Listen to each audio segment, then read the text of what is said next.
para mim. Ele não pôde estar aqui porque ele está em Belém agora.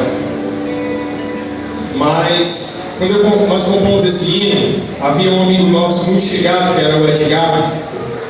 Ele estava afastado dos caminhos do Senhor, ele conhecia a palavra de Deus. E foi através desse hino que nós iremos louvar agora, que o Edgar se reconciliou lá em casa. Nós estávamos ensaiando com o violão, fazendo algumas composições, e ele ouviu esse hino, e Deus trabalhou no coração dele. E eu queria dizer para vocês que não importa o problema que você está passando, é como o Sérgio falou. Eu aprendi isso com a ministração que teve na igreja. O problema que você passa hoje não é seu.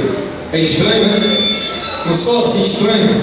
O problema que você passa hoje não é seu. É de um irmão que lá na frente vai precisar de você.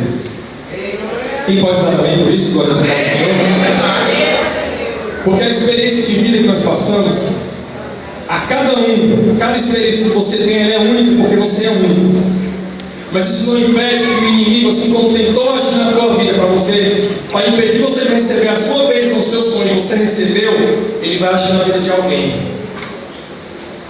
Se eu tivesse desistido de tocar, enquanto o projeto estava me ensinando, eu já tinha aprendido. Se eu tivesse desistido com os carões que o Marabá me dava quando eu errava as notas, eu também não tinha aprendido. Isso é pelo que eu falo isso para a glória do Senhor. Eu queria que você meditasse na letra desse hino.